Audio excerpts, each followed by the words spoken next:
Hi Adonis, you've probably just received your pigment blend, or you're a little bit curious about how to use the pigment blend. It comes in two parts, the beautiful mirrored compact and the pigment blend pan itself. Now, what you need to do is just open this up.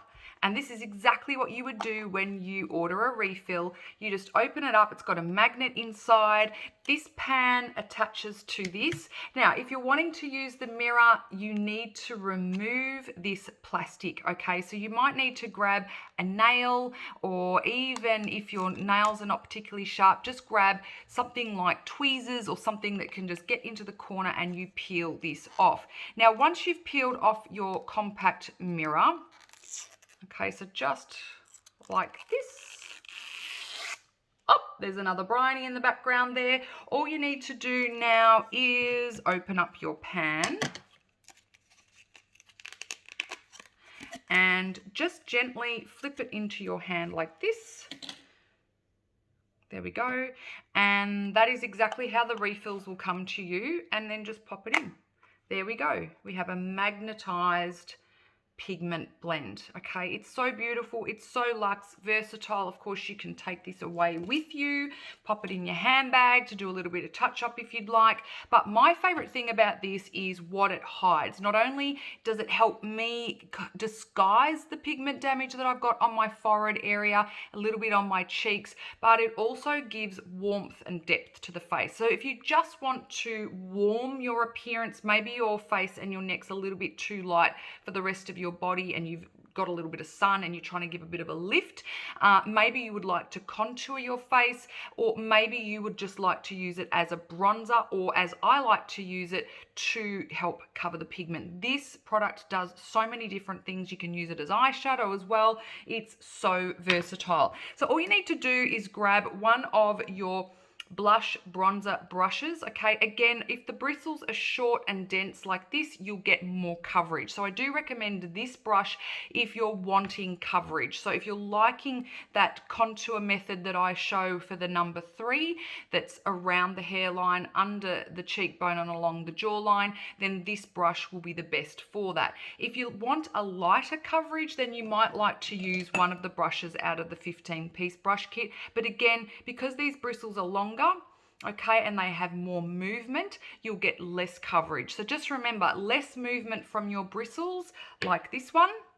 It's harder for me to push that and move it. You'll get more coverage than one that has more movement and is long. So just remember that if you want more coverage, shorter, denser, less movable bristles, and then you'll get the coverage in a lot quicker time.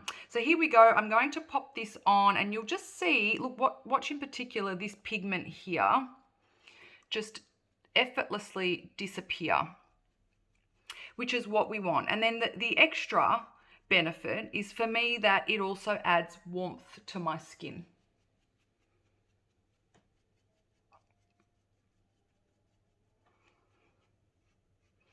Now, I've only just popped on one bit, and now what's left on the brush, I'm blending it down over to the forehead because I don't want it to look like just a band here. And now I'm putting that into my hairline and underneath my cheekbones. Now you can of course pop it onto the cheekbones if you want, but for this look I'm just putting it underneath, dipping again, doing this side. So every time you move sections, just dip it a bit more.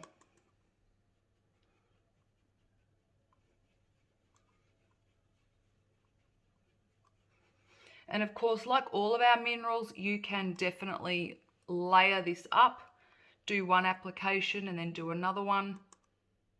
I like to just get the overall color right first before I start layering and making it too heavy and too dark. Now what's left on the brush, I just go over my mouth because I find that I could be a little bit white around there. And also over the nose and gently over the eyes, just to bring the concealer and everything all together so that nothing looks like it's in sections. We want everything to look flawless and seamless, and all of the makeup to look like it blends into each other. So apply your pigment blend in your 3, dipping it every time you change areas, or dipping it if you're wanting more coverage. I might get a bit more on that pigment there. See how that's it's just dissolved the look of it. Not completely, totally gotten rid of it, because nothing will unless you're really caking your makeup on, but it's dissolved and made that look less noticeable. Now with what's left on the brush, I'm just gently sweeping over my eyes just to bring my concealer and my pigment blend and my foundation all into one. Around the nose, over the mouth, and a little bit down the neck. Now you might even need to pop some on your neck. If your neck is quite light compared to the rest of you, you might like to pop some on your neck as well. And you might need to dip it a little bit. Again, at this point in time, if you feel like you've put too much on, just go back to your kabuki brush. It will have a little bit of foundation on it. All you need to do is just gently sweep over the pigment blend or bronzer or whatever you've used at this point, and it will just seamlessly blend everything together, like you've been spending hours blending your makeup. So just come back to using your kabuki. You should never need to start again, okay? You can always spritz your rose water over to change the appearance, or you can, again, as I said, grab your kabuki brush to help with that little bit of extra blending.